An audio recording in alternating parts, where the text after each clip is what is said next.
Good morning, class. Today we will take the further portion of the World Depression, the year of depression. So we knew about that, the how World Depression took place in America.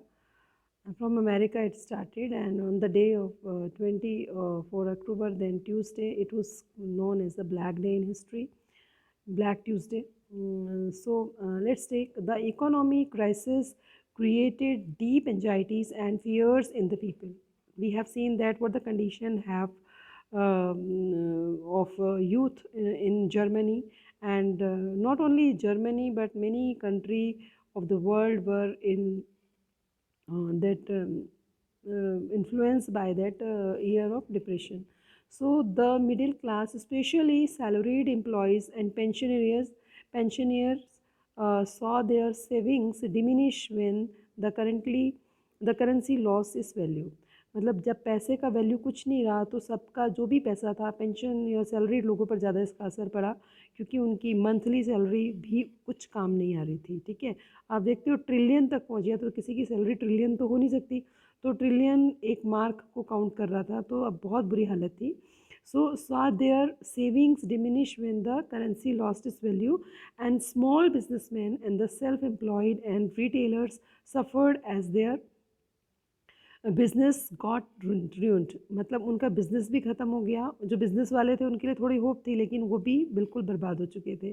तो the section of society were filled with the fear of proletarianization. Proletarianization मतलब ये एक ऐसा period था कि जो बिल्कुल एक तरीके से वर्किंग क्लास के लिए तो ख़त्म ही हो गया था। ठीक है, now only the organized workers could manage their keep their heads above the water. Organised workers मतलब जो गवर्नमेंट डिपार्टमेंट था वहाँ पर थोड़ा ऐसा होप ऑफ रे थी कि वो शायद बचे हुए हैं, उनका लॉस नहीं है। So but the unemployed weaken their bargaining power, और उन मतलब अनएम्प्लॉयमेंट ने क्या कर दिया, उनकी बार्गेनिंग पावर को भी ख़त्म कर दिया। मतलब लोग अब किसी चीज़ का मोल भाव हिसाब कुछ करना ही नहीं जानते थे, बिकॉज कोई वैल्यू ही नहीं है मनी की। So big business was in crisis and the large mass of peasantry was affected by a sharp fall in agriculture prices, and women unable to fill their children's stomach filled with a sense of deep despair. मतलब खाने की जगह बच्चों का पेट जो था खाली पीली, मतलब कहना चाहिए ना, बिना किसी भविष्य की आशाओं के साथ वो माएँ पेट भरती थी कि कल ठीक हो जाएगा, परसों ठीक हो जाएगा, लेकिन स्पेसिफिक कुछ भी नहीं था। ठीक है, so politically too Weimar republic was fragile. अगर हम पॉलिटिकल सिचुएशन को देखें ऐसा हुआ क्यों, तो वेमर रिपब्लिक जो था बहुत फर्जाइल, बहुत कमज़ोर रहा। क्यों रहा?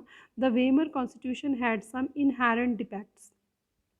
अब इसमें क्या है, वेमर रिपब्लिक में कुछ डिफेक्ट्स थे। वो क्या डिफेक्ट्स थे?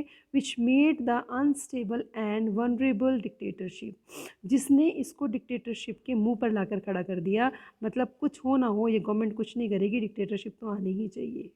वन वॉज प्रोपोर्शनल रिप्रेजेंटेशन, दूसरा था प्रोपोर्शनल रिप्रेजेंटेशन का मतलब है कि कुछ एक प्रोपोर्शन कहते हैं कि कुछ अंश तक इस तरीके से रिप्रेजेंटेशन जो था वो दिख ही नहीं रहा था। It made achieving the majority by one party nearly possible task leading the rule of pollination. मतलब जो अब मेन जो इसका था, इसने जो मेजॉरिटी इसको मिली, काफ़ी लोगों ने इसको जो था नियर इम्पॉसिबल टास्क की, ऐसा कुछ हो ही नहीं सकता, लीडिंग अ रूल कॉलिशन ने रूल करना शुरू किया। Another defect was article 48। फिर दूसरा क्या था, एक तो कॉलिशन गवर्नमेंट था, फिर दूसरा इसमें क्या था, कॉलिशन गवर्नमेंट थी, फिर आपका जो ये वीक था, इसकी मतलब वनरेबल था, कॉन्स्टिट्यूशन अच्छा नहीं था। ठीक है, उसमें काफ़ी अमेंडमेंट कर दिए गए। Another is that article 48। तो आर्टिकल 48 क्या था? It gave the president power to impose the emergency. मतलब प्रेसिडेंट के हाथ में जो है इमरजेंसी पावर इम्पोज करने का राइट था। तो अब क्या हुआ, जब ऐसे में दिवालिया हो जाता है देश, पैसे की कमी होती है, तो प्रेसिडेंट इमरजेंसी लगती है, तो suspended the civil rights by rule decree. तो उसने ये ऑर्डर कर दिया कि जितने भी सिविल राइट्स हैं वो सबके ले लिए जाएंगे, कोई किसी को ये हक नहीं है कि वो गवर्नमेंट को क्लेम कर सके। ठीक है, राइट्स में ये होता है ना कि आपके अगर राइट एक्सप्लॉइटेड है तो आप गवर्नमेंट को क्लेम कर सकते हो, तो लेकिन यहाँ सिविल राइट्स ले लिए गए। With in the short life, the Weimar Republic was 20 different cabinets lasting on the average 239 days. It's very very amazing fact. ठीक है, यहाँ आप देख सकते हैं कि मतलब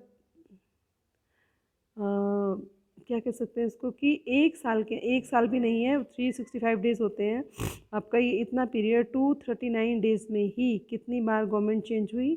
20 डिफरेंट कैबिनेट्स लास्टिंग, यानी कि 20 सरकारें आ गई थी, यानी 11 महीने के पीरियड में। 11 महीने तो नहीं कहेंगे इसको हम, 270 आप इसमें लगा सकते हैं, 3 7 जा 21। ठीक है, हाँ, तो 7 8 मंथ्स में इन्होंने 20 गवर्नमेंट्स देख लिए। तो article 48, and yet the crisis could not be managed, और क्या मैनेज नहीं हुआ, कोई भी गवर्नमेंट इसमें विफल रही। And the crisis could not be managed, and the people lost confidence in the democracy parliamentary system, which seemed to offer the no solution. किसी भी गवर्नमेंट के पास इसका कोई भी solution नहीं था। तो this was the year of depression we read, and the next segment will be the rise of Hitler. अब यहाँ ये सब होने के बाद हिटलर का कैसे आगमन होता है, कैसे एंट्री होती है, we'll see in the next video. Till then, thank you.